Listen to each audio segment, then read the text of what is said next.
Olá pessoal, bom dia, bem-vindos a mais uma aula aqui do Grupo Nova. Hoje nós vamos falar sobre a legislação penal especial. Meu nome é Fábio Tadeu Roque, para aqueles que não me conhecem, e a partir de agora e pela próxima hora mais ou menos, nós vamos falar aí de 10 questões que podem cair na sua prova sobre legislação penal especial. Ah, mas professor, como é que você sabe que isso vai cair? Eu fiz um estudo sobre as principais leis e dentro destas principais leis, o que foi que eu fiz? Eu criei 10 questões no padrão CESP em legislação penal especial e eu vou trazer a você aquilo que pode de fato estar na sua prova.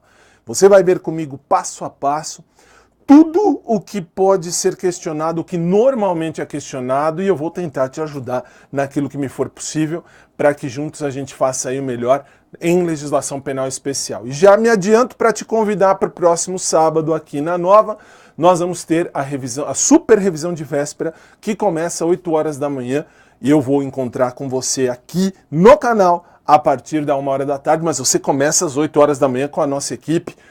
Perfeito, você vai estar muito bem assessorado e você vai ter aí um sucesso muito grande na sua prova. Então assim, vamos começar dizendo o seguinte, a partir de então, nós vamos estudar, portanto, várias legislações. As questões que eu vou te apresentar, fui eu quem as preparou, não é de nenhuma banca, claro que vai ser no estilo CESP, para que você entenda como pode ser perguntado, e tenho certeza você vai ter aí uma boa preparação, pelo menos na nossa disciplina Legislação Penal Especial. Então, a partir de já, a gente começa a estudar essas questões. Põe na tela para mim, por favor, para eu começar te dizendo o seguinte. Veja aí a primeira questão, nós vamos tratar do Estatuto do Desarmamento. Aliás, vem para mim um instantinho só para te dizer um detalhezinho. Nós vamos falar do Estatuto do Desarmamento nesta questão. E aí eu vou te dizer o seguinte, cuidado, é uma questão e é um tema que está sendo muito visto. Por quê? Porque desde o ano passado, antes das eleições, os candidatos falavam tanto do desarmamento, porque o nosso atual presidente, Jair Bolsonaro, dizia lá naquela ocasião, vou facilitar o porte de arma, desculpe, a posse de arma. Por quê? Porque aí todo mundo falava, nossa, posse e porte. Veja que eu fiz a confusão agora, falei o porte. Não é porte, é posse. O que é posse? Posse é você ter em sua mão, na sua casa, na sua residência, a arma. Para quê? Para se defender. Ah, professor, eu não acho isso legal. Não discuto isso hoje. Hoje eu discuto com você matéria de prova. E vou te dizer, desde outubro, desde um pouquinho antes de outubro, já se falava disso. E aí eu preciso te dizer, é um tema que pode muito bem ser cobrado na sua prova, que vem aí agora. E aí você vai dizer, professor, mas como é que você sabe isso? Porque é um filézão que desde o ano passado está sendo visto, vasculhado, observado e tende a cair, tende a cair. E aí eu preparei sobre o tema, essa questão, que tem muito a ver, você vai ver que tem muito a ver com o tema desarmamento e tem muito a ver com a sua prova PRF. Veja só um detalhe, agora sim vai na tela para mim, por favor. Olha lá, para adquirir a arma de fogo de uso permitido, cuidado com o detalhe, eu estou falando de uso permitido. Se eu falei uso permitido, eu estou dizendo, por exemplo, uma arma. Um revólver. Pode? Pode. Tá. O interessado deverá, além de declarar a efetiva necessidade, atender de modo, cuidado aqui, de modo irrestrito, aos seguintes requisitos. Comprovação da idoneidade com a apresentação de certidões negativas de antecedentes criminais fornecidas pela Justiça Federal, exclusivamente, cuidado com estes termos no direito, e de não estar respondendo a inquérito policial ou a processo criminal que poderão ser fornecidas por meio eletrônico. Vem para mim, por favor, para eu te dizer o seguinte. Dentro desta circunstância, quando você se bater de frente na prova, quando você encontrar na sua prova a palavra exclusivamente, todo, nenhum, enfim, tudo que generaliza, tudo aquilo que vai te dar uma situação direta, isto é, que vai colocar só aquilo ou nenhum daquilo, tome cuidado. Porque aí você tem um erro crasso e grande na prova. E o CESP, você sabe, se você errar uma, você perde uma que você acertou. O CESP é a banca do demônio. Por que a banca do demônio? Porque você acerta uma, errou uma, perdeu a que você acertou. Então, cuidado agora com o detalhe. Qual é o detalhe? Volta na tela, por favor. De modo irrestrito significa eu tenho que atender a estes requisitos de toda maneira. Até aí tá certo.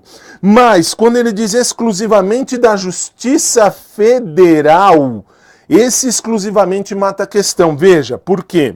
Porque isso está errado. E por que está errado? Matou a questão a palavra exclusivamente. Se você foi direto e disse, puxa, tá certo porque é a Justiça Federal, você se esqueceu que no artigo 4º da lei, veja aí na tela, diz assim: para adquirir arma de fogo de uso permitido, o interessado deverá, além de declarar a efetiva necessidade, atender aos seguintes requisitos. Número 1.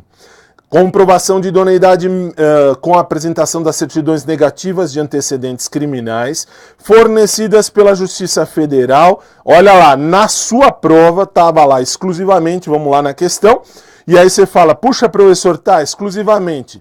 E aqui diz na lei, ó, estadual, militar e eleitoral também tem que te dar essa certidão de antecedentes. Você não pode ter nenhum tipo de antecedente. E de não estar respondendo a inquérito policial ou a processo criminal, que poderão ser fornecidas por meio eletrônicos. 2. A apresentação de documento comprobatório de ocupação lícita e de residência certa. E 3. Comprovação de capacidade técnica e de aptidão psicológica para o manuseio de arma de fogo, atestadas na forma disposta no regulamento da lei. Vem para mim, por favor. O que eu preciso que você entenda? E isso eu vou falar do começo ao fim, e isto, para você que está assistindo a aula agora, eu vou repetir exatamente tudo isto lá no dia da revisão de véspera. Por quê? Porque esta é uma questão que eu aposto que esteja na sua prova. Por quê? Estamos falando de desarmamento, estamos falando da possibilidade de você adquirir uma arma de fogo de uso permitido, e estamos falando das condições. E aí vem o detalhe, você precisa de certidão de antecedente criminal. Professor, mas certidão de antecedente criminal, onde eu acho isso? Na Justiça Federal, na Justiça Estadual, na Justiça Militar, na Justiça Eleitoral. Por que eu preciso da Justiça Estadual? Porque não são todos os crimes que são julgados na Justiça Federal. Dá um exemplo, você vai lá na casa da sua vizinha ou do seu vizinho, fala, não gosto de você. Tá bom, você não gosta dele, o que você faz? Ah, vou dar um tiro na sua cabeça. Você vai lá e mata a pessoa. Você matou a pessoa, isto é justiça estadual, é homicídio. Você vai para o tribunal do júri, você não vai para um juizado federal. Por quê? Você não teve um crime no juizado federal. Dá um exemplo de crime no juizado federal, você fraudou a Caixa Econômica Federal. Para onde é que você vai responder? Você tem um crime na Justiça Federal. Dá um exemplo, por exemplo, da Justiça Militar, ou da Justiça Eleitoral, que normalmente cai. Na Justiça Eleitoral, se você tiver algum exemplo, é do tipo, você fraudou as eleições. É um crime, qualquer crime, não necessariamente crimes voltados à arma. Exemplo de crime da Justiça Militar, você precisava servir ao Exército, você não foi, você é desertor, você é um rapaz desertor. Você fala, eu vou servir ao Exército? Eu não vou servir ao Exército coisa nenhuma, vou embora. Você desertou, você é desertor, resultado crime militar. Você pode ter crime em todas as esferas. E na prova, repito, na prova, eles podem pegar a questão de uma apenas das esferas da justiça. Justiça Federal, Justiça Estadual, Justiça Eleitoral, Justiça Militar, e aí? E aí, nessa circunstância, você perde a questão pelo exclusivamente. Cuidado, repito, com isso na sua prova. Vamos à questão número 2. Põe na tela para mim, por favor. A questão 2 diz o seguinte, ainda sobre desarmamento. Aos residentes em áreas rurais maiores de 25 anos que comprovem depender do emprego de arma de fogo para prover a sua subsistência alimentar familiar, será concedido pela Polícia Federal o porte de arma de fogo na categoria caçador para a subsistência de uma arma de uso permitido de tiro simples com 1 ou 2 canos de alma lisa e de calibre igual ou inferior a 16, desde que o interessado comprove a efetiva necessidade em registro. O que é que você tem que marcar? Vamos marcar. Você tem que marcar o seguinte: área rural. Você tem que ver ali, ó, maior de 25 anos, comprove a dependência do emprego de arma de fogo para prover a subsistência alimentar, familiar e, agora vem o detalhe, você vê que tem a categoria caçador. Professor, então peraí, quem mora na área rural pode ter arma de fogo? Até aí tá tudo certo. Pode, claro que sim. Eu posso chegar e falar, olha, eu preciso de uma arma de fogo. Para quê? Para prover a minha subsistência familiar. Eles vão me dar? Se eles vão me dar, eu não sei. Eu preciso comprovar isso daí. Mas eu preciso de uma idade mínima. A idade mínima é de 25 anos. Menos de 25 anos você não pode. Ah, professor, eu fiz 18 anos, eu vou comprar uma arma. Não vai. Você continua ainda com fraldas nas calças. Por quê? Porque você ainda é criança para a questão de arma. Para a arma tem uma idade mínima? Tem 25. E volta na tela para mim, por favor, porque olha só um detalhe. Você precisa depender, atenção aqui, ó. Você precisa depender do emprego da arma de fogo para prover a subsistência da família. Não só sua, mas da família também. Mas apesar de tudo isso, eu tenho que essa questão está errada. E aonde está o erro? Veja comigo. O erro está no registro. Veja, agora vem para mim, por favor, porque veja que numa questão gigante dessa, eu não pedi para você marcar o registro. Não pedi. Por que eu não pedi? Porque agora eu vou te dizer que se você quer ter uma arma, você pode, você tem total liberdade. Você tem necessidade da arma para subsistência familiar? Sim, eu tenho, professor. Eu moro em área rural, eu preciso caçar. Tá bom, você precisa caçar. Te dão a possibilidade? Sim, me deram a possibilidade. Se te deram a possibilidade, o que você faz?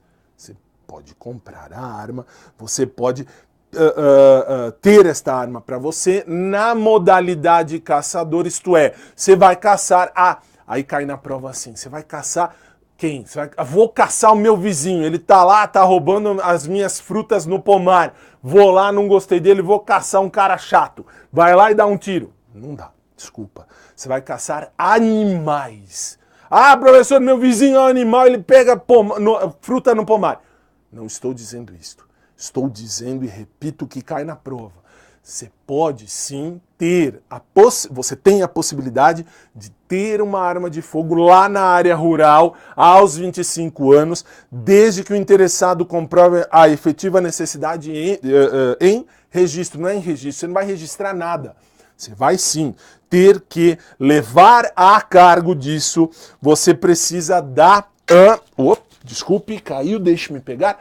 Você precisa do quê? Você precisa, claro, da certidão. Você precisa desta certidão. E esta certidão é o quê? Esta certidão é um requerimento. Dá um exemplo? Veja na tela, põe na tela para mim, por favor. A lei diz, e você vê que está errado, a lei do desarmamento diz no artigo 6º, parágrafo 5º, que aos residentes em áreas rurais maior de 25 anos que comprovem depender do emprego de arma de fogo para prover sua subsistência alimentar, será concedido o porte de arma. O porte, você pode portar? Sim, você pode. Como é que você porta? Você porta fazendo ou tendo a possibilidade de levar. Cuidado, vem para mim, por favor. Portar significa transportar, significa levar. Por exemplo, o passadorzinho de slide está comigo. Vou portar. Como é que eu vou portar? Eu pego ele, tiro ele daqui e levo ele para lá. Pode? Pode, estou portando. O que é posse? Posse é ter na minha mão, é ter para mim, é ter comigo, é ter na minha propriedade uma arma. Posso portar, posso levar, sim, você pode. E quando? Cuidado, você pode, você deve, você vai, quando você estiver na área rural. Professor, eu não estou na área rural. Se eu não estou na área rural, o que é que acontece? Se eu não estou na área rural, eu não posso portar. Eu tenho que ter. Eu tenho a posse, eu não tenho o porte. Posse é ter em sua propriedade, na sua mão, na sua propriedade. Portar significa levar, transportar. Quem pode portar? O cara que mora na zona rural. Lá na área rural ele pode, por quê? Porque ele tem 25 anos ou mais e ele depende da arma para a sobrevivência, para ter ali a sobrevivência familiar, a subsistência. Professor, o que é subsistir? Subsistir é eu tenho condições de dar condições à minha família, aos que dependem de mim, para que eles possam sobreviver. E com esta arma eu posso caçar, por exemplo, vou caçar um passarinho. Para quê? Ah, professor, é triste caçar passarinho. É triste, mas eu preciso comer. Eu estou na área rural, eu preciso comer. E daí? E daí eu tenho que matar o passarinho. Ah, professor, mas matar o passarinho é ruim. É ruim para nós que moramos na cidade. Quem mora no campo, literalmente no campo, o que ele faz? Ele precisa da arma. E cuidado na hora da sua prova. Porque se eles disserem da área urbana ninguém precisa de arma para sobreviver. Então, você vai ter em breve, não agora, mas em breve, você terá a possibilidade de ter a posse. O porte de arma jamais. Por quê? Portar significa levar. O porte você tem alguns requisitos. O que vai ser liberado em breve é a posse, ok? Cuidado na hora da sua prova, porque estou falando e repito, estou falando que na área rural, 25 anos, se você tem 25 anos, você pode portar. Você pode pegar a arma, levar. Ah, tem que matar um passarinho lá para sobreviver e para dar comida para minha família. Você vai lá, dá um tiro no passarinho, mata e a sua família pode sobreviver. Joia, legal, é válido. Então, você tem, claro, que comprovar isso em requerimento. Se eles marcarem certidão, é válido? Eu posso certificar isso? Sim, em tese você pode e não estará errado. Agora, em requerimento, é o mais correto. Se disser registro, como você viu na questão, se disser registro, registro é outra coisa, registro é um documento.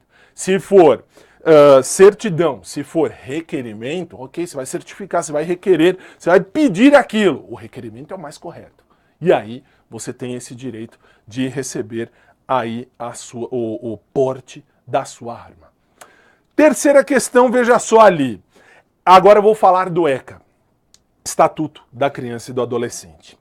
É dever da família, da comunidade, da sociedade em geral e especialmente, cuidado agora, especialmente e com primazia, esta primazia você grifa aí na sua matéria, primazia do poder público assegurar com absoluta prioridade a efetivação dos direitos referentes à vida, à saúde e à alimentação, à educação, ao esporte, ao lazer, à profissionalização, à cultura, à dignidade, ao respeito, à liberdade e à convivência familiar e comunitária. Cuidado com essa palavra primazia. Por que cuidado com a palavra primazia? Porque primazia significa quem tem o primado, quem tem a obrigação principal, quem tem que te dar a primeira parte disso tudo, quem tem que te dar isso com absoluta prioridade. Aí diz o poder público. Não é primazia do poder público. Todos caminham na mesma linha. Aí vem o detalhe da sua prova. Qual é o detalhe da sua prova? A questão está errada. E por que está errada? Porque especialmente com primazia, você vê que aí mora o erro. Eu não tenho primazia do Estado, eu não tenho primazia de ninguém. Todos caminham da mesma maneira. Por exemplo, sua família, minha família, quando nós éramos pequenininhos, Quando nós éramos pequenininhos, a nossa família tinha por base, tinha por obrigação nos dar o quê? Saúde, vida, alimentação, educação, esporte, lazer, profissionalização, etc. Por quê? Porque assim diz a lei. A lei diz que o menor precisa ter isto, a criança tem que ter isso. Só que a lei não diz, e vou repetir, a lei não diz desta primazia do poder público. E a CESP, aí não só na prova da PRF, mas em qualquer outra prova. A CESP tem por vício colocar que o poder público tem primazia de dar esses direitos. Cuidado, o poder público não tem primazia de dar direito nenhum. Ele tem que te dar direito, é claro, é óbvio que tem que dar direitos ao menor de idade. O menor de idade tem direitos, mas todos caminham juntos. Família, comunidade, sociedade e o poder público. Todos eles. Ninguém vai à frente de nada. É óbvio. Eu preciso dar saúde. Eu tenho um filhinho, professor. Tá bom. Você tem um filhinho. Seu filhinho passa muito mal. Numa noite qualquer, o seu filho passa muito mal. E aí? Ao passar muito mal, você fala, puxa, eu preciso de um médico. O que você vai fazer? Você sai correndo para o médico. Você vai para o hospital. Perceba, você mãe, você pai, sai correndo para dar saúde ao filho. O médico, ele fez o juramento de Hipócrates e ele tem que fazer o quê? Ele tem que te dar esta saúde, ele tem que te restabelecer a saúde do seu filho. Mas perceba, se você não der o primeiro passo, o Estado não vai dar o primeiro passo de ir até a tua casa buscar o teu filho, porque ele não sabe que teu filho está mal. Professor, é dever do Estado dar a saúde. Também acho. Cuidado, na sua prova. É dever do Estado, é claro, está lá no artigo 6º da Constituição Federal, é um dos nossos direitos, a saúde. Só que, cuidado, o Estado não tem primazia em nada de dar esses direitos que nós falamos agora. Por quê? Porque na lei, e repito, na lei, no ECA, o ECA diz que não há essa primazia. Veja só, põe na tela para mim, por favor. O artigo 4º do ECA diz: é dever da família, da comunidade, da sociedade em geral e do poder público, não diz dessa primazia que está ali em cima em vermelho, com absoluta prioridade a efetivação dos direitos referentes à vida, à saúde, à alimentação, educação, esporte, lazer, etc. Portanto, o que é que eu tenho, o que é que eu preciso que você entenda, que isto cai no CESP em qualquer das provas, em especial nós estamos falando da PRF. Então assim, Polícia Rodoviária Federal, o Estado não vai te dar com primazia de nada. O Estado vai te dar concomitante. Se isso cair na sua prova, concomitante, aí sim. Por que concomitante? Porque pai, mãe, vó, vô, família tem que dar saúde, vida, lazer, etc. para a criança, para o adolescente. A sociedade também? A sociedade também. A comunidade onde você participa. Professor, eu participo da comunidade da igreja tal. Não estou falando de igreja. Não estou. Agora estou falando da comunidade, do local onde você vive, local onde você mora, bairro, lugar, as pessoas que convivem com você. Todas elas devem participar para que esses direitos aconteçam. E o poder público. Mas não há primazia, não há, do verbo haver, não há esta primazia. Por quê? Porque todos caminham da mesma maneira, ok? Ainda sobre o ECA, vamos à questão número 4. O direito à liberdade é concedido à criança e ao adolescente e legalmente compreende os seguintes aspectos. Número 1.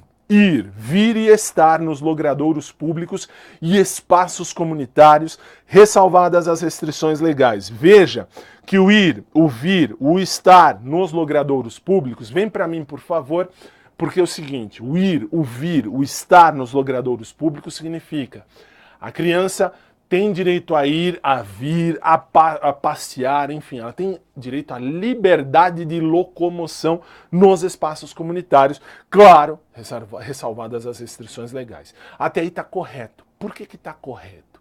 Porque, por exemplo, tem um espetáculo acontecendo, sei lá, em qualquer lugar, 10 horas da noite.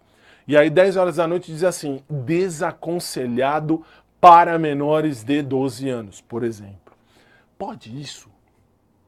Pode. Por que pode?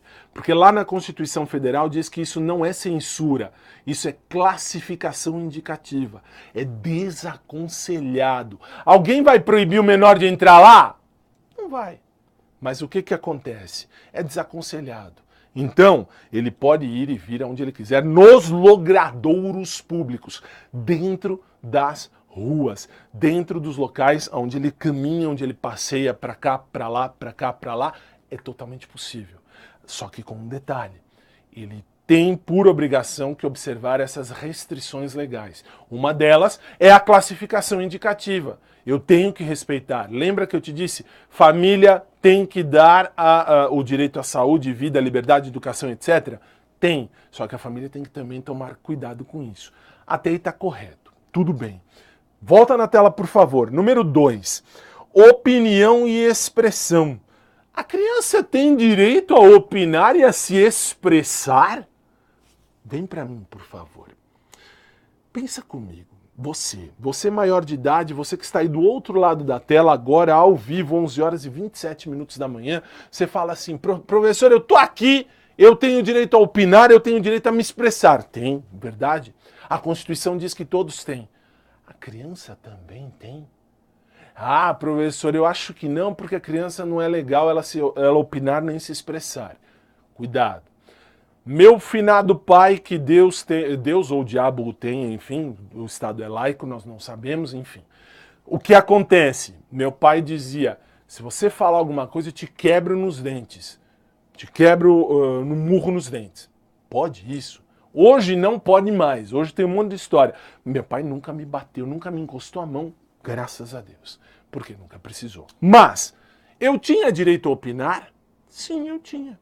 Eu tinha direito a me expressar. Ah, não gosto disso. Pai, não vou ali porque eu não gosto. Posso? Posso, claro que posso. É totalmente possível. A criança tem direito a opinar e a criança tem direito a se expressar. Agora veja um detalhe. Volta na tela, por favor. 3. Crença e culto religioso de acordo com o exposto por seus responsáveis. Aí está o problema. Por que aí está o problema? O problema mora no de acordo com o exposto por seus responsáveis. Pensa comigo. A criança, ela é criança. Ok, a criança, ela é criança. A criança, ela tem direito a ter uma crença? Tem. Por exemplo, eu desde muito pequenininho tenho religião. Tanto é verdade, eu sempre falo, se você me acompanha nas redes sociais, você sabe que em aula, a minha religião é Supremo Tribunal Federal. Por quê? O Supremo Tribunal Federal disse, ok, você vai fazer assim o assado, então aqui, em sala de aula, aqui no estúdio, enfim, eu tenho que te passar o que cai na prova. Então, o meu Deus, quando eu dou aula, é o Supremo Tribunal Federal. O meu Deus, quando eu não estou em aula, é o Deus que eu acredito. É o que eu tenho esse direito. Se eu tenho esse direito, os meus pais me deram esse direito desde muito pequenininho, toda criança tem. Mas ela pode ter a crença e o culto religioso que ela quiser. Não precisa do genitor. O genitor ou a genitora não precisa. O responsável pela criança não precisa. Ele não tem por que dizer assim, você vai acreditar nesse Deus porque eu quero que você acredite nele e acabou. Olha o erro. E é um erro CESP. Porque o CESP costuma dizer exatamente isso. Que criança tem direito à crença, tem direito a culto religioso, ela pode ir na igreja, no culto, na missa, na celebração, onde ela quiser. É direito da criança. Só que não tem nada a ver com o exposto por seus responsáveis. Professor, o pai ou a mãe são ateus. A criança tem que ser ateu? Não, tem que ser à toa ou ateia, ou ateu, enfim. O raio que o parta? Não, não tem. Por quê? Porque a criança é livre para expressar o seu culto e a sua religião. Aqui tem um erro. Será que tem mais? Volta na tela, por favor. 4. Brincar, praticar esportes e divertir-se. Isso está correto. 5. Participar da vida familiar e comunitária sem discriminação. Está correto. 6. Participar da vida política na forma da lei. Ixi, vem para mim, por favor. Participar da forma política na forma da lei. Professor, uma criança pode participar da vida política? Pode. Como é que ela pode? ela pode expressar aquilo que ela vive. Ou ainda, ela pode ficar ali, por exemplo, o pai ou a mãe levarem a criança no hospital, ela não ser atendida. Cadê o direito à saúde da criança? Foi ferrado. Tomou-lhe um ferro. Por que tomou um ferro? Porque não teve direito à saúde. Está correto, a criança pode sim participar da vida política na forma da lei, inclusive o ECA diz isso. 7, volta na tela por favor. Buscar refúgio, auxílio e orientação. Está mais do que correto. Por que mais do que correto? Porque uma criança tem que se refugiar em alguém, tem que ter um adulto de proteção, um responsável, tem que ter um auxílio de quem? Um auxílio de alguém, alguém, leia-se, algum responsável tem que auxiliar a criança. A criança tem que ter orientação, claro, para seguir um bom caminho, para ir para um caminho do bem.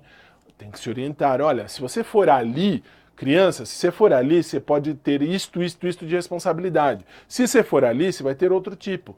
Mas o responsável tem que direcionar a criança, sim. Lógico que sim. Então, aonde mora o erro da questão? A questão está errada. A questão está errada porque olha onde está o erro de acordo com o exposto por seus responsáveis. Você não precisa, você pode inclusive acreditar e cultuar o que quiser, mas olha lá no artigo 16.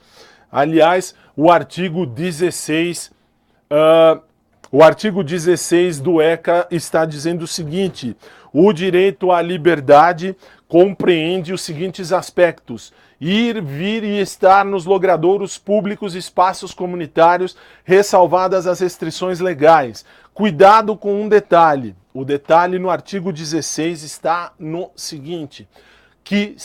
O artigo 16 da lei do ECA vai dizer para você que eu, enquanto pai, eu, enquanto mãe, eu, enquanto responsável de uma criança menor, o que é que acontece ali?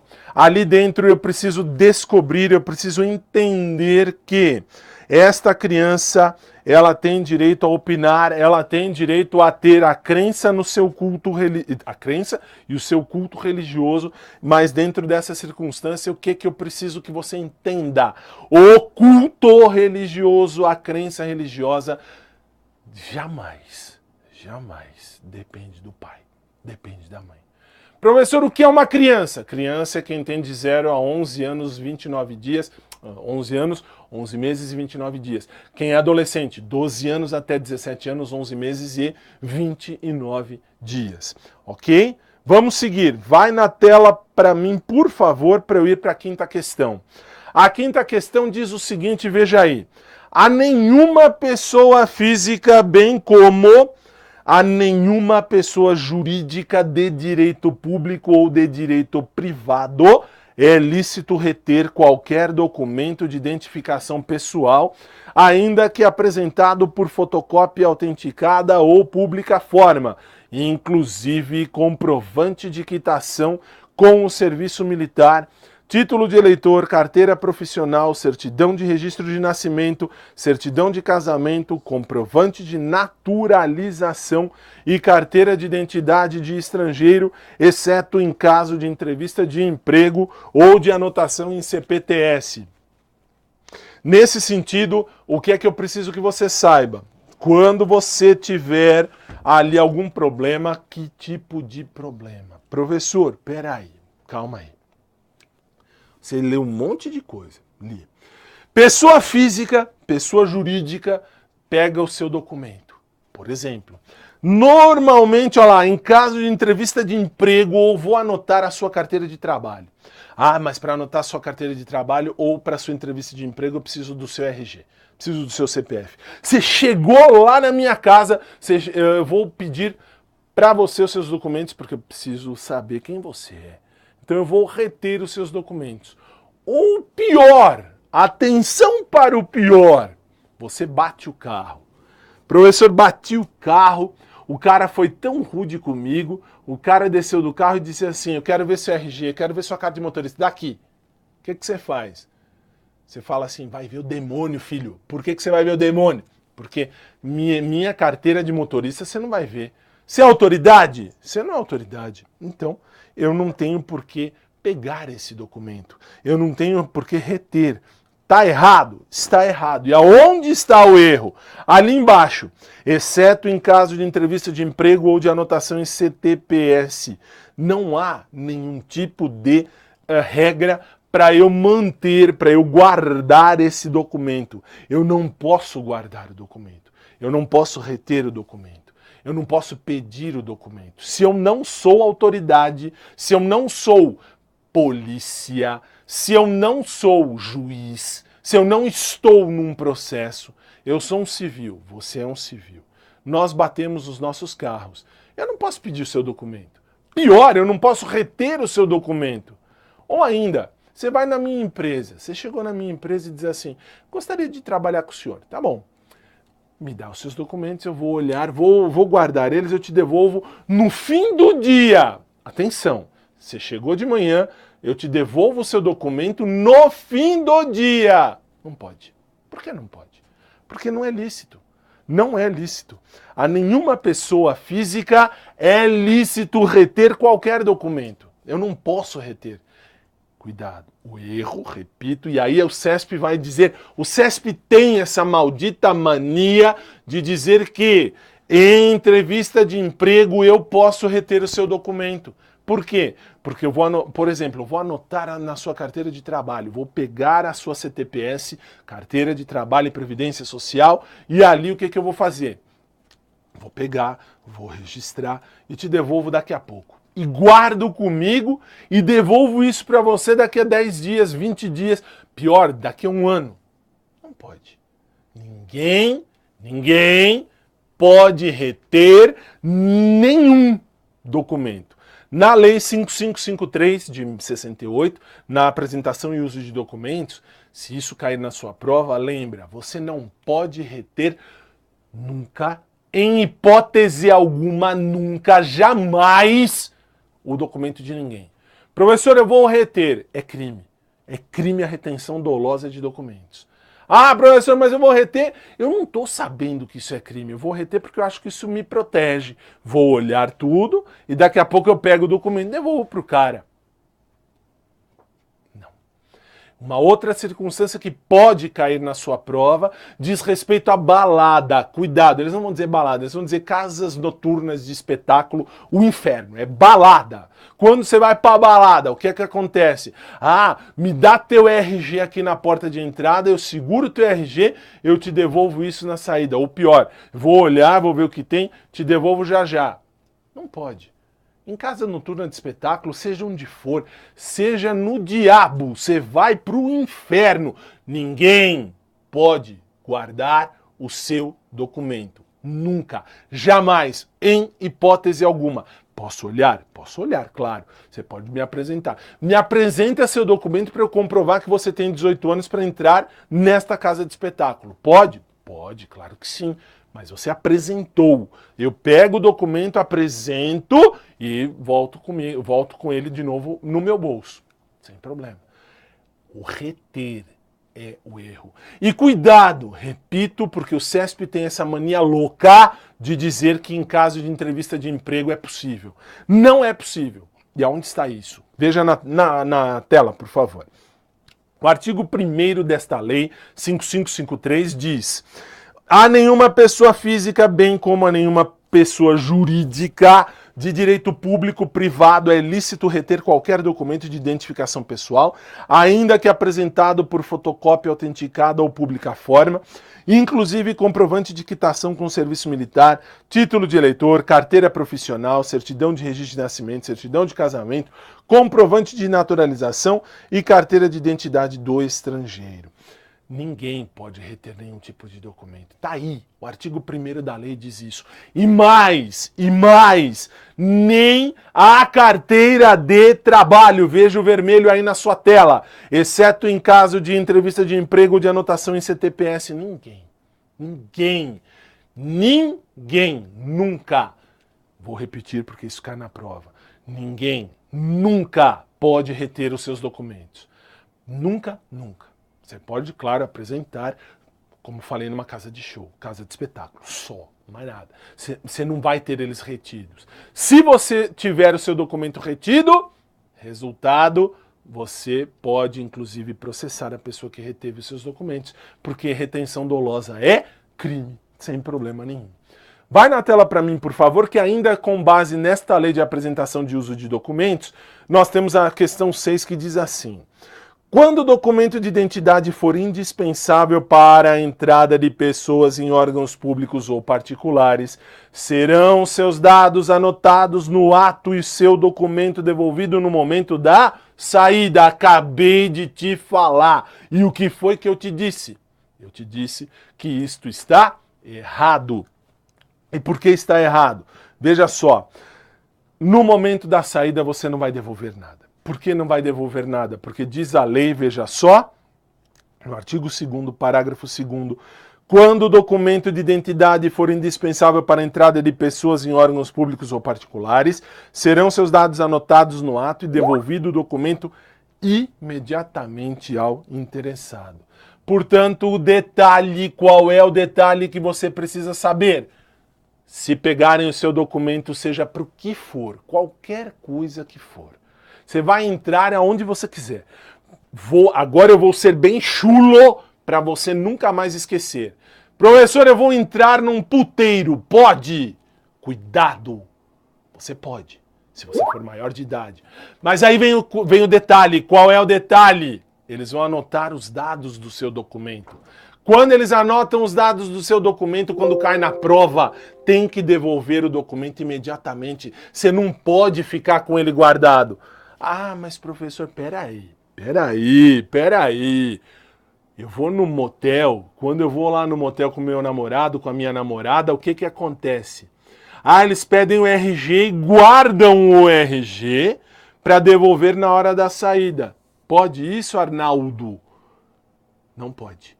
Mas professor, fazem isso sempre? Cuidado com o detalhe. Na prova, se cair, você vai seguir a lei à risca. A lei diz, em qualquer lugar que seja público ou privado, que você precise ou queira entrar, eu posso anotar os dados do seu documento. Mas eu não vou jamais guardar comigo. Eu tenho que devolver no ato, imediatamente. Professor, o que acontece se eu processar um motel? É retenção dolosa, não é? Pela lei 5553 eles não podem guardar o documento para eles e falar, a gente devolve quando vocês saírem. Não, na hora tem que ser devolvido. Isso é retenção, isso dá direito à indenização, inclusive à pessoa que deixou o documento ali. Ah, professor, a partir de amanhã vai chover processo em tudo que é motel. Vamos com calma, porque existem algumas circunstâncias. Eu estou dizendo para a prova. Para a prova! Em nenhum lugar da sua vida você vai ter o seu documento guardado. Nunca. Eles pegam o seu documento, olham e falam, tá, este é o Fábio. Fábio Tadeu Roque, tá, RG número tal, tá aqui de volta seu RG. Pronto, pode entrar. Ok, tá bom? Lembra disso na hora da sua prova. Vamos seguir. Na tela, por favor, agora eu vou para a lei de tortura. A lei 9455 de 97. Olha lá, isso é típico de CESP. Constitui crime de tortura em razão de discriminação racial, sexual ou religiosa. Professor do céu, isso está corretíssimo. Puxa, é crime de tortura, discriminação racial, sexual ou religiosa. Cuidado. A lei foi feita em 1997. Hoje, 2019, 30 de janeiro de 2019, quando a gente está aqui fazendo a aula. O que acontece? A lei não sofreu alteração. Por que eu estou dizendo tudo isso? Porque discriminar alguém por questão de raça, isso de fato é crime de tortura. Ok. Cuidado. Discriminação de raça não é só, cuidado, não é só o branco que critica ou que reclama do negro. Ou o negro que critica ou reclama do branco.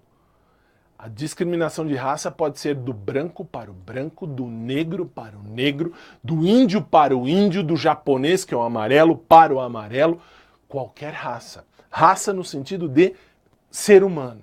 Raça no sentido, por exemplo, nós do sul e sudeste, nós com o pessoal do norte e nordeste. Não pode. Por que não pode? Porque nós somos iguais, gente. Nós somos seres humanos.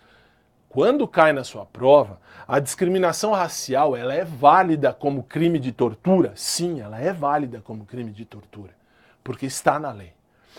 A discriminação religiosa, ela é válida como crime de tortura? Sim, eu não posso discriminar quem quer que seja por ter uma religião A, B ou C. Dá um exemplo? Cai na prova assim. Você mora numa rua qualquer, e nessa rua qualquer tem 4 igrejas distintas. Nenhuma é daquelas que você frequenta. Você é de uma denominação. Lá tem 4 outras denominações na sua rua. Você fala, puxa, 11 horas da noite estão buzinando na minha orelha. Ah, aquela religião ali não presta, um bando de desgraçado. Aquela religião não presta, tá errado. Você, claro, dá um nome para a religião, você reclama. Aliás, não precisa ir longe, na frente da minha casa, na real, na vida. Se você me segue nas redes sociais, você já viu isso, eu já postei isso, inclusive no meu Instagram. O quê? Na frente da minha casa tem um templo de Umbanda. Eu não sou um umbandista. Mas antes de tudo, eu sou professor de direito. Aqui na Casa de Legislação, lá em outras casas de direito constitucional. E aí? Quando eu falo direito constitucional, eu falo o seguinte, é discriminação religiosa. Eu não posso dizer, aqueles umbandistas da frente de casa é tudo um bando de... Enfim, não posso. Por que eu não posso? Porque eles têm direito de manifestar a sua crença. Isso está correto. É crime de tortura se eu discriminar alguém e falar, ah, você frequenta aquela gangue ali em cima, né? Ah, frequenta. Você não presta, você é um condenado desgraçado. Pode? Não pode, isso é tortura. Isso responde. Só que atente-se ao fato da discriminação religiosa. Desculpe, a discriminação sexual. O erro está na discriminação sexual. Por quê? Porque a discriminação sexual, pela lei, vai na tela para mim, por favor, pela lei, atenção, pela lei, isso está errado. Olha lá, o artigo 1º da lei de tortura diz, constitui crime de tortura constranger alguém com emprego de violência ou grave ameaça, causando-lhe sofrimento físico ou mental, letra A, com o fim de obter informação, declaração ou confissão da vítima ou de terceira pessoa. Letra B, para provocar ação ou omissão de natureza criminosa. Letra C, em razão de discriminação racial ou religiosa. O artigo 1º, inciso 1º, letra C, responde à nossa questão. Não falei em nenhum momento a discriminação sexual. Isto significa, para você, policial rodoviário federal, para você da administração pública, você vai atender muitas pessoas, por exemplo, muitos transgêneros, muitos homossexuais. E aí? Ah, eles não merecem respeito. Uma ova que não. Por que não? Porque eles merecem tanto respeito quanto eu, quanto você, quanto todo mundo. São seres humanos. E aí? Ah, professor, mas não gosto de transgênero. Você não tem que gostar. Você tem que respeitar. Ninguém te obriga. Ah, eu vou gostar de A ou de B, não vou gostar de C ou de D. É seu direito gostar ou não gostar. É seu dever, é meu dever, é nosso dever respeitar. Nós temos que respeitar a todos, não interessa quem seja. Por quê? Porque diz a lei, porque diz a Constituição, porque diz a prova que discriminar alguém por matéria de sexo, aí pela Constituição Federal, matéria sexual é crime. Pela lei de tortura não é. Pela lei de tortura não há crime discriminar sexualmente. Pela Constituição e pelas demais leis, sim. Cuidado. Nesta questão, na crime de tortura, tortura sexual, puxa, é uma pessoa que eu não vou com a cara. Por quê? Porque eu não, sei lá, não simpatizo com o rosto dela, algo não bateu bem. Isso é uma espécie de santo não bate. Agora, razão de discriminação racial ou religiosa, ok. Razão de discriminação sexual não entra nos crimes de tortura.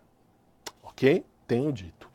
Vamos seguir. Na tela, por favor, a 8ª questão, estamos já quase no final.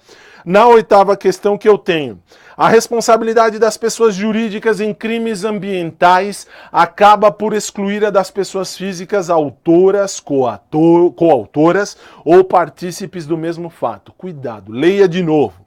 A responsabilidade das pessoas jurídicas em crimes ambientais acaba por excluir a das pessoas físicas. Já está aí o erro. Por que está errado? Porque crimes ambientais não vão jamais, aliás, passou demais, não vão jamais excluir as pessoas físicas coautoras ou partícipes do mesmo fato. Está aí no artigo 3º da Lei 9.605 de 98. Olha lá, pessoa jurídica é responsabilizada administrativamente, civilmente e penalmente. Olha o parágrafo único da questão, veja lá. A responsabilidade das pessoas jurídicas não exclui a das pessoas físicas, autoras, coautoras ou partícipes do mesmo fato. Cuidado com um detalhe. Quando eu falo da lei do meio ambiente, e também está muito em voga ultimamente o meio ambiente, se uma empresa causar um dano, não precisa ir longe, Brumadinho, agora aconteceu aqui em Minas Gerais, novamente uma barragem se foi, ali estourou tudo, quebrou tudo. A empresa tem que ser responsabilizada? Sim, tem. Por que tem? Porque houve um crime ambiental, meio ambiente. Ah, mas professor, tem um decreto assinado pela ex-presidente da República. Eu quero que a ex-presidente morra junto com todos os ex-presidentes daqui para trás, porque estamos falando desta administração, estamos falando da lei do meio ambiente. A lei do meio ambiente diz o quê? Se uma empresa causar algum tipo de dano ambiental, tem que ser responsabilizada. E mais, será responsabilizada administrativamente, civilmente e penalmente. E o sócio, enfim, o responsável pela empresa, veja em amarelo aí na sua tela, não exclui a responsabilidade das pessoas físicas. A pessoa jurídica, ela é responsável. Mas a pessoa física também. Por isso que nós temos já ali alguns engenheiros presos. Por quê? Porque engenheiro que deu o laudo daquela barragem de Brumadinho, dizendo lá, olha, a barragem tá legal, não vai acontecer nada. Ô meu filho, você está mexendo com vida humana, então cuidado. A responsabilidade da empresa não exclui a responsabilidade do sócio. Veja, repito, a situação de Brumadinho, ok? Vai na tela, por favor, 9ª questão, tráfico de pessoas, decreto 7.901. A coordenação tripartite da Política Nacional de Enfrentamento ao Tráfico de Pessoas será integrada pelos seguintes órgãos, e presta atenção na questão. Ministério da Defesa, Secretaria de Política para as Mulheres da Presidência da República, Secretaria de Direitos Humanos da Presidência da República, e aonde está o erro eu já vou te falar que está errado. Veja, olha um erro sutil da questão. Está aí na questão na 9ª questão, Ministério da Defesa. A Lei 7.901 não fala do Ministro da Defesa, não fala. A lei fala da coordenação tripartite para enfrentar tráfico de pessoas. Eu tenho três grandes órgãos da Justiça ou do governo que vão mexer com isso para enfrentar o tráfico de pessoas. E nós estudamos, não sei se você fez o curso aqui com a gente, mas se fez com a gente, fui eu que dei esta aula do decreto 7.901 e te disse, não é o Ministério da Defesa. Vai na tela, por favor. No artigo 1º, parágrafo único, diz, olha lá no inciso número 1, Ministério da Justiça, não é o da Defesa. E te disse em aula, presta atenção que isso vai cair. A coordenação tripartite da Política Nacional de Enfrentamento ao Tráfico de Pessoas será integrada pelos órgãos Ministério da Justiça, Secretaria de Política para as Mulheres da Presidência da República e Secretaria de Direitos Humanos da Presidência da República. Perceba, por favor, perceba um erro sutil do CESP. Isso eu fiz proposital, porque o CESP vai te perguntar mais ou menos assim. O CESP vai mudar Ministério da Defesa, Ministério da Justiça por Ministério da Defesa. Por quê? Porque você vai falar, puxa, tráfico de pessoas, vai enfrentar as pessoas lá. Para não fazer o tráfico de pessoas, para enfrentar esses malditos, o que eu faço? Eu, governo, eu vou pedir para o Ministério da Defesa ir lá e defender o povo. Não, é o Ministério da Justiça. É o Ministério da Justiça. É ele que vai fazer, perdão, é ele que vai fazer com que haja a correta aplicação da lei dentro dessa circunstância do tráfico de pessoas. Lembra disso na hora da sua prova, por favor, porque assim, o CESP tem esse costume, quando esta lei, tráfico de pessoas, é questionada, eles têm esse costume de colocar o Ministério da Defesa, porque você, na pressa, você esquece que a defesa, você esquece, desculpe, que o Ministério da Justiça é quem vai aplicar a lei. E você vai pensar, puxa, o Ministério da Defesa vai defender as pessoas, vai usar ali os direitos humanos para defender o povo. E não é. É o Ministério da Justiça que vai defender a todos e a cada um na circunstância desta situação do Ministério tripartite. E para eu fechar, vamos à questão número 10. Vai na tela para mim, por favor. Falamos do Ministério da Justiça. Questão 10. Considera-se autoridade, agora falando da representação e do abuso de autoridade, considera-se autoridade, de acordo com a legislação vigente, aquele que exerce cargo, emprego ou função pública de natureza militar, exclusos os que atuam transitoriamente e sem remuneração. Cuidado. Cuidado com o quê? Cuidado com a circunstância de autoridade. A autoridade é quem vai exercer um cargo, emprego ou função pública. Ok, isso está correto. De natureza militar, tá certo, mas aí é que tá. Para você entender. O aluno, o candidato, o concorrente vai chegar lá e falar: puxa, é abuso de autoridade. Eu vejo tanto na televisão o jornalista falar: olha, aquele policial matou 5 ou 6, aquele outro lá abusou da autoridade, o outro não sei o quê. Cuidado, nós não estamos falando dos policiais apenas, porque aí é que tá. É aqui que eu vejo quando o aluno corre ou não na hora da prova. Por quê? Porque não é só o militar, não é só o que exerce um cargo, ou emprego ou função pública de natureza militar, transitoriamente ou sem remuneração. Eles não estão exclusos. Todos estão juntos. Como assim? Vai na tela para mim, por favor. Dentro dessa questão 10 também está errada e você vê que qual seria o certo? Olha, o erro está ali, de natureza militar, exclusos os que atuam transitoriamente sem remuneração. Qual seria o certo? O certo está no artigo 5º da lei. Considera-se autoridade para os efeitos desta lei quem exerce cargo, emprego ou função pública de natureza civil ou militar, ainda que transitoriamente e sem remuneração. Isto significa, se você está na administração pública e de repente você está transitório ou não tem remuneração. Dá um exemplo eu, quando fiz direito, sou formado em direito, sou advogado além de professor, eu tive que fazer estágio. Ao fazer estágio lá no Tribunal do Trabalho aqui de São Paulo, da 2ª região na Barra Funda, o que foi que aconteceu comigo? Aconteceu que eu era estagiário, na minha época eu não ganhava nada. Eu não ganhava nada. Eu ia lá porque eu tinha que cumprir a hora-atividade para entregar, para ganhar o diploma. E o que aconteceu nessa circunstância? Nesta circunstância, se eu abusasse da autoridade, eu abusasse por qualquer razão da autoridade que eu tinha, embora estagiário, eu era funcionário público. Por quê? Porque eu era visto como tal naquela circunstância. Se eu abusasse, eu responderia. Por quê? Porque eu estou lá sem remuneração.